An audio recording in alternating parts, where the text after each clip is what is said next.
اللہ اللہ اللہ اللہ اللہ اللہ اللہ۔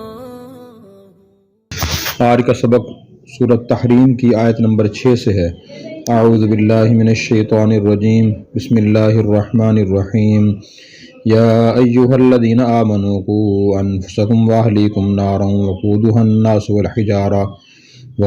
الناس والحجارة علیہا ملائکۃ غلاظ شداد لا یعصون اللہ ما امرہم ویفعلون ما یؤمرون۔ یا ایہا الذین آمنوا، اے ایمان والو، کو بچاؤ، انفسکم اپنی جانوں کو، واہلیکم اور اپنے گھر والوں کو، نارن اس آگ سے، وقودھا جس کا ایندھن، الناس آدمی ہوں گے، والحجارہ اور پتھر ہوں گے، علیہا جس پر ملائکۃ فرشتے مقرر ہوں گے، غلاظ سخت، شداد زبردست یا طاقتور، لا یعصون اللہ وہ نہیں نافرمانی کرتے اللہ کی، ما امرہم جو بات وہ ان کو فرما دے، ویفعلون اور وہی کام کرتے ہیں، ما یؤمرون جس کا انہیں حکم دیا جاتا ہے۔ یا ایہا الذین کفروا، اے کافرو، لا تعتذروا نہ تم عذر کرو، الیوم آج کے دن، انما تجزون تمہیں بدلہ دیا جائے گا، ما کنتم تعملون جو کچھ تم عمل کرتے تھے۔ یا ایہا الذین آمنوا، اے ایمان والو، توبوا الی اللہ اللہ کے سامنے توبہ کرو، توبۃ نصوحا ایسی توبہ جو صاف دل سے ہو، عسیٰ ربکم امید ہے کہ تمہارا رب ان یکفر عنکم مٹا دے گا تم سے، سیئاتکم تمہاری برائیاں، ویدخلکم اور تمہیں داخل فرمائے گا، جنات ایسے باغات میں، تجری جاری ہوں گی، من تحتہا جن کے نیچے الانہار نہریں، یوم اس دن، لا یخزی اللہ اللہ نہیں رسوا کرے گا، النبی نبی کو، والذین آمنوا اور ان لوگوں کو جو ایمان لائے تھے، معاہو نبی کے ساتھ، نورہم ان کی روشنی، یسعیٰ دوڑ رہی ہوگی، بین ایدیہم ان کے سامنے، وبایمانہم اور ان کے دائیں طرف، یقولون وہ کہیں گے، ربنا اے ہمارا رب، اتمم لنا پوری کر دیجئے ہمارے لیے، نورنا ہماری روشنی، واغفر لنا اور ہمیں معاف فرمائیے، انک علی کل شیء قدیر بے شک آپ ہر چیز پر قادر ہیں۔ یا ایہا النبی، اے نبی، جاہد الکفار جہاد کیجئے کفار سے، والمنافقین اور منافقوں سے، وغلظ علیہم اور ان پر سختی کیجئے، ومأواہم جہنم اور ان کا ٹھکانہ جہنم ہے، وبئس المصیر اور وہ برا ٹھکانہ ہے۔ آیت نمبر 6 میں اللہ تعالیٰ نے مسلمانوں کو یہ فرمایا کہ اپنے آپ کو بھی، اپنے گھر والوں کو بھی، بچوں کو بھی، ماں باپ کو، بہن بھائیوں کو جہنم کی آگ سے بچاؤ۔ وہ جہنم جس کی آگ کا ایندھن انسان اور پتھر ہوں گے، اور اس جہنم پر سخت اور طاقتور فرشتے مقرر ہوں گے۔ فرشتے اللہ کی کسی بھی بات کی نافرمانی نہیں کرتے، اللہ انہیں جو حکم دیتے ہیں اس کو پورا کر دیتے ہیں۔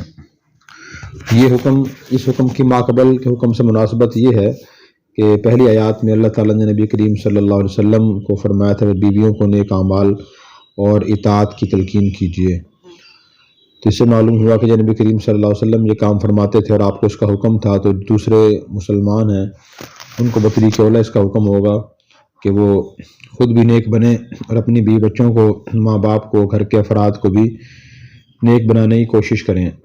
صرف خود نیک بن جانا کافی نہیں ہے۔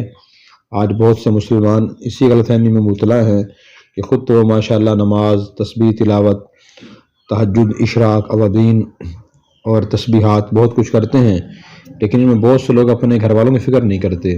بیوی گمراہ ہو رہی ہے، اولاد کے نظریات غلط ہیں، غلط صحبت اختیار کر رہی ہے، ان کو بچانے کی فکر نہیں کرتے۔ جیسا خود بھی نیک بننا ضروری ہے، شاید سے معلوم ہوا اپنے گھر والوں کو بھی نیک بنانے کی کوشش کرنا ضروری ہے۔ پھر نیک بنانے میں 2 چیزیں خاص طور پہ داخل ہیں، ایک تو دین کے کم از کم فرائض واجبات کو ادا کرنا، اگر وہ انسان ادا کرتا ہو تو نوافل مستحبات کو بھی ادا کرے، اور نمبر 2 گناہوں سے بچے۔ اس کا خاص حکم فرمایا گیا ہے کہ گناہوں سے بچائیں، خصوصاً جو بڑے گناہ ہیں، قتل کرنا، جھوٹ بولنا اور والدین کی نافرمانی کرنا، اللہ کے ساتھ شریک کرنا اور جھوٹی گواہی دینا، جتنے بھی گناہ ہیں تو ان سے بچانے کی کوشش کرنی چاہیے۔ ان سے بچانے کا طریقہ یہی ہے گھر کے اولاد کو اور گھر والوں کو دینی تعلیم دی جائے، اللہ کے احکام کی تعلیم دی جائے، ان کے دل میں دین کی محبت، دین کا جذبہ اور عمل کرنے کا جذبہ پیدا کرنے کی کوشش کی جائے، خوف خدا، فکر آخرت پیدا کی جائے تاکہ وہ خود گناہوں سے بچیں اور فرائض اور واجبات کو ادا کریں۔ حضرت علی رضی اللہ عنہ نے اس کی تشریح یہی فرمائی، انہوں نے فرمایا کہ آگ سے بچانے کا مطلب یہ ہے کہ آدمی خود بھی شریعت کا علم حاصل کرے اور عمل کرے اور اپنے گھر والوں کو بھی شریعت کا علم سکھائے اور عمل پر آمادہ کرنے کی کوشش کرے۔ جب یہ آیت نازل ہوئی تو سیدنا فاروق اعظم رضی اللہ عنہ نے عرض کیا کہ یا رسول اللہ، آپ اپنے آپ کو جہنم سے بچانے کی فکر تو سمجھ میں آ گئی کہ ہم گناہوں سے بچیں اور احکام الہی ادا کریں، مگر اہل و عیال کو کس طرح جہنم سے بچائیں؟ تو حضور نے فرمایا اس کا طریقہ یہ ہے کہ اللہ تعالیٰ نے جن کاموں سے منع فرمایا ان کاموں سے ان سب کو منع کریں، اور جن کاموں کرنے کا تمہیں حکم دیا ہے تم ان کاموں کے کرنے کے اہل عیال کو بھی تلقین کریں اور ان کو عمل پہ لے کر آئیں۔ نبی کریم صلی اللہ علیہ وسلم نے بھی اپنی کئی احادیث میں اس طرح متوجہ فرمایا ہے۔ ایک حدیث میں آپ نے ارشاد فرمایا لا کلکم رائن وکلکم مسئول عن رعیتی، صحیح بخاری کی حدیث ہے، فرمایا کہ تم میں سے ہر شخص نگہبان اور محافظ ہے اور ہر شخص سے اس کی رعایا کے بارے میں پوچھا جائے گا۔ پھر تفصیل بیان فرمائی کہ عورت اپنے گھر میں اور شوہر کے مال کی محافظ ہے، اس کے بارے میں پوچھا جائے گا، اور آدمی اپنے گھر کے افراد کے بارے میں اس سے محافظ ہے، اس سے پوچھا جائے گا بتاؤ تم نے کتنا نیک بنانے کی کوشش کی، کتنا گناہوں بچانے کی کوشش کی ہے۔ بادشاہ وقت سے اس کی رعایا کے بارے میں پوچھا جائے گا، جیسے کسی ادارے کا ذمہ دار ہے تو اس سے اس کے بارے میں پوچھا جائے گا بتاؤ اپنے ماتحتوں کو آپ نے کس حد تک دین سکھانے کی کوشش کی۔ نبی کریم صلی اللہ علیہ وسلم نے ایک اور حدیث میں ارشاد فرمایا مروا اولادکم بالصلاۃ وہم ابناء 7 سنین، جب تمہاری اولاد 7 سال کی ہو، بیٹا یا بیٹی دونوں میں سے جو بھی، تو اسے زبانی نماز کا حکم دو، وضربوہم علیہا وہم ابناء 10 سنین، جب تمہاری اولاد 10 سال کی ہو جائے اور پھر بھی وہ دین کے فرائض والی بات کو ادا نہ کرے اور بڑے گناہوں سے نہ بچے تو انہیں مارو۔ ایسی مار کی اجازت ہے جس سے جسم پہ نشان نہ ڈلے اور وہ عادی ہو جائے نیک کاموں کی۔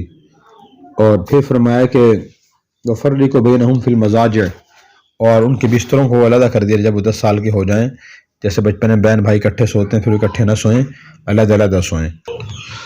اور اگر انسان خود کتنا ہی نیک بن جائے لیکن اسے گھر والے نیک نہ ہوں، ان کا دینی ذہن نہ ہو، تو پھر انسان کے لیے خود بھی عمل کرنا بہت مشکل ہو جاتا ہے۔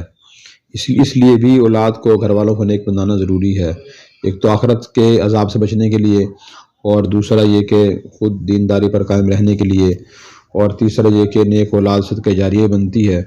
اگر انسان اولاد کو نیک بنائے صدقہ جاریہ بنتی ہے۔ اس پہلو کو دیکھتے ہوئے بھی اولاد کو نیک بنانے کی کوشش کرنی چاہیے۔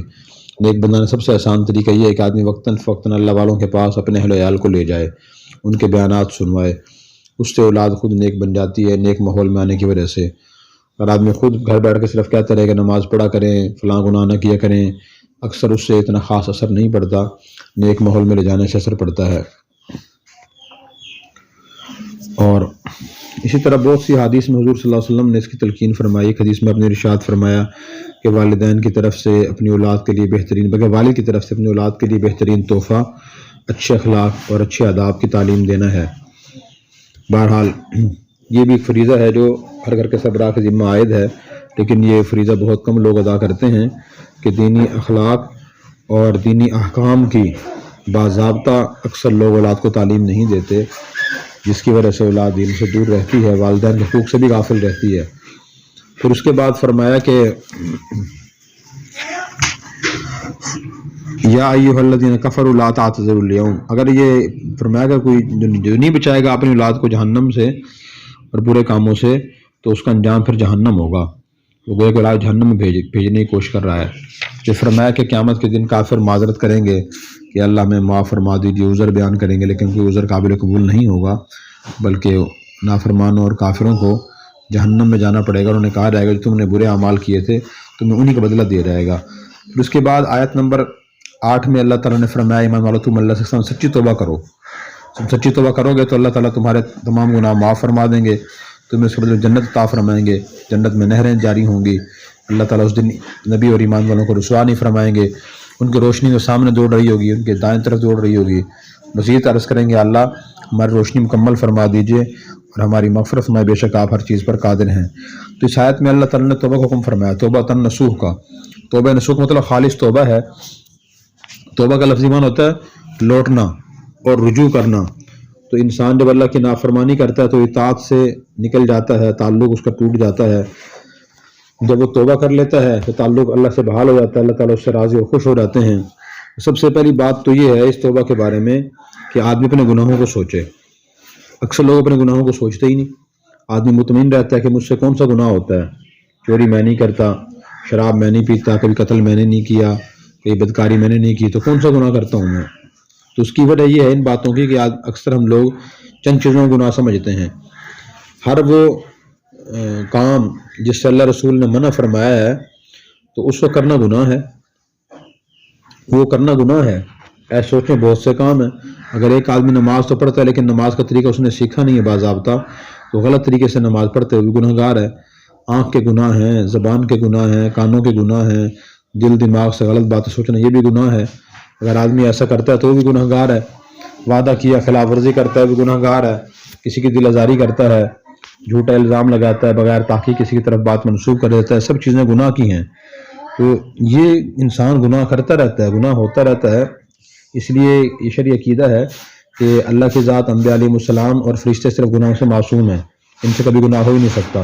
باقی جو نچلے درجے کے انسان ہیں ان سے گناہ ہوتے رہتے ہیں، البتہ گناہ کی نوعیت مختلف ہوتی ہے، کسی سے ایک طرح گناہ، کسی سے دوسرے طرح گناہ ہوتا ہے، تو گناہ ہوتے رہتے ہیں۔ ایک تو انسان گناہ سوچے، اس کے بعد توبہ کرے۔ توبہ کرنے کے بڑے فضائل ہیں، حدیث میں آتا ہے تائب من الذنب کمن لا ذنب لہ، جو شخص گناہ سے توبہ کر لیتا ہے وہ ایسا ہو رہتا ہے جیسے اس نے گناہ کیا ہی نہیں۔ گناہ کی مثال جرم جیسی ہے، جیسے کہ آدمی جرم کرتا ہے، کسی ملکی قوانین کی خلاف ورزی کرتا ہے تو مجرم بن جاتا ہے۔ جب تک وہ تلافی نہیں کرتا اس وقت تک مجرم ہی رہتا ہے وہ۔ تو یہی مثال اللہ کی، انسان اللہ کی نافرمانی کرتا ہے تو مجرم بن جاتا ہے، اللہ اس سے ناراض ہو جاتے ہیں، خاص رحمتیں متوجہ نہیں ہوتی، اور اللہ کی طرف سے بعض دنیا میں بھی پریشانی اور عذاب آنا شروع ہو جاتے ہیں گناہوں کی وجہ سے۔ جب انسان توبہ کر لیتا ہے تو وہ اللہ تعالیٰ راضی ہو جاتے ہیں، تعلق خراب ہو گیا، تعلق درست ہو جاتا ہے۔ تو توبہ کی جو توبہ کرنا ہے، توبہ کا مطلب بھی سمجھنا ضروری ہے کہ توبہ کسے کہتے ہیں۔ بعض لوگ سمجھ صاحب زبان سے استغفر اللہ کہنے سے توبہ ہو جاتی ہے، حقیقت یہ نہیں ہے۔ توبہ کی کچھ شرائط ہیں۔ حضرت علی رضی اللہ عنہ نے سے سوال کیا گیا کہ توبہ کیا ہے، تو آپ نے فرمایا کہ جس توبہ میں 6 چیزیں ہونا ضروری ہیں، اگر 6 چیزیں ہوں پھر توبہ قبول ہوتی ہے۔ نمبر 1، انسان اپنے گزشتہ برے عمل پر نادم اور شرمندہ ہو، کہ میں نے جو گناہ کیا ہے وہ میں اس پہ نادم ہوں، شرمندہ ہوں، مجھے وہ گناہ نہیں کرنا چاہیے تھا۔ حدیث میں آتا ہے کہ الندم توبہ، ندامت کا نام توبہ ہے۔ آدمی نادم بھی ہو، گناہ پہ دلیر نہ ہو، فخری طور پہ بیان نہ کرے جو کچھ میں نے کیا ہے ٹھیک کیا ہے، آئندہ بھی کروں گا ایسے۔ بہت سے ناواقف مسلمان یہی کام کر رہے ہوتے ہیں۔ اور دوسری شرط یہ ہے کہ جو فرائض اور واجبات اس سے چھوٹ گئے ہیں تو انسان ان کی قضا کرے، مثلا نمازیں نہیں پڑھی، روزے نہیں رکھے، حج فرض تھا ادا نہیں کیا، زکوٰۃ فرض تھی ادا نہیں کی تو ادا کرنا شروع کر دے۔ اور تیسری شرط یہ ہے کہ اگر اس کے ذمے کسی کا مال ہے، مالی حق ہو، مثلا کسی کا مال اس نے ناحق لیا ہوا ہے، قرض لیا واپس نہیں کیا، کسی کی زمین پر ناحق قبضہ کیا ہوا ہے تو اس کو واپس کرے۔ واپس نہیں کرتا، حج عمرہ کرتا رہتا ہے، صدقہ خیرات کرتا رہتا ہے تو تب بھی توبہ قبول نہیں ہوگی۔ چوتھی شرط یہ ہے کہ کسی کو اپنے ہاتھ سے زبان سے تکلیف پہنچائی ہو تو اس سے معاف کرائے، کسی غیبت کی، الزام تراشی کی، سخت کلامی کی تھی ناحق، اس سے انسان معاف کرائے۔ اور پانچویں شرط یہ ہے کہ آئندہ وہ گناہ نہ کرنے کا پختہ عزم ارادہ کرے، میں آئندہ کبھی بھی گناہ نہیں کروں گا۔ اور چھٹی شرط یہ ہے کہ جس طرح اس نے اپنے آپ کو اللہ کی نافرمانی کرتے ہوئے دیکھا ہے، اب وہ اللہ کی اطاعت فرمانبرداری شروع کر دے۔ تو انسان اس طرح توبہ کرتا ہے وہ توبہ قبول ہوتی ہے۔ اگر انسان اس طرح توبہ نہ کرے، صرف زبان سے استغفر اللہ پڑھتا رہے، جس کا مال جس کا حق دینا ہے وہ ادا نہ کرے، وہ چھپائے بیٹھا رہے، اس کا خیرات کرتا رہے اور اللہ کرتا رہے، اس سے بھی توبہ قبول نہیں ہوتی، اللہ تعالیٰ اس سے ناراض ہی رہتے ہیں۔ اس کی مثال ایسے جیسے کسی آدمی کے جسم میں کوئی نامناسب چیز داخل ہو گئی ہو، خدا نخواستہ کوئی لوہا داخل ہو گیا، لکڑی جسم میں داخل ہو گئی، تو آدمی وہ نہ نکالے اور لیکن دوائی کھاتا رہے، تو تو جب تک وہ چیز اندر سے نکلے گی نہیں اس وقت تک انسان درست ٹھیک نہیں ہوگا. جیسے گردے میں پتھری پیدا ہو جاتی ہے، آدمی پتھری تو نکالنے کی کوشش کرے، نہ پرہیز کرے، لیکن زبان سے کہتا رہے میں ٹھیک ہو جاؤں، میں ٹھیک ہو جاؤں، میں صحت مند ہو جاؤں، بیماری ختم ہو جائے، تو ظاہر ہے کہ ایسا کرنے سے بیماری ختم نہیں ہوگی، بلکہ اندر سے جو غلط چیز ہے وہ نکالنی پڑے گی. تو توبہ کے لیے اسی طرح نادم ہونا اور حق ادا کرنا، آئندہ گناہ نہ کرنے کا پختہ عزم کرنا ضروری ہے. اس کے بغیر توبہ قبول نہیں ہوتی. پھر اس کے بعد اللہ نے فرمایا جو اس طرح کرے گا اللہ تعالیٰ گناہ معاف فرما دیں گے، جنتیں عطا فرمائیں گے جن میں نہریں جاری ہوں گی. اس کے بعد پھر اللہ تعالیٰ نے فرمایا کہ اے نبی آپ کافروں کے خلاف جہاد کیجئے. اس سے مراد جب جنگ کا موقع ہو تو تلوار کے ذریعے، ہتھیاروں کے ذریعے جہاد کیجئے. اور منافقوں سے جہاد کا مطلب یہ ہے کہ زبان کے ذریعے ان کو سمجھائیے، ان کی غلط فہمیوں کو دور کیجئے، ان کے غلط اعتراضات کو شبہات کے جواب دیجئے، یہ مطلب ہے. اور سختی کیجئے مطلب یہی ہے کہ یہ سختی کا مطلب یہی ہے، ورنہ عام معاشرے میں رہتے ہوئے کسی منافق سے بھی اور کافر سے بھی عام معاشرے میں رہتے ہوئے جنگ کی حالت نہ ہو تو لڑنا اور سخت کلامی کرنا جائز نہیں ہے. اللہ تعالی ہمیں قرآن کریم سمجھ کر عمل کرنے کی توفیق عطا فرمائے. اور اگر آپ نے ابھی تک ہمارا چینل سبسکرائب نہیں کیا تو فوراً سبسکرائب کیجئے، ساتھ ہی بیل آئیکن پر کلک کریں تاکہ مزید آنے والی ویڈیو ہے وہ آپ کو وقت پر ملتی رہیں. اللہ حافظ.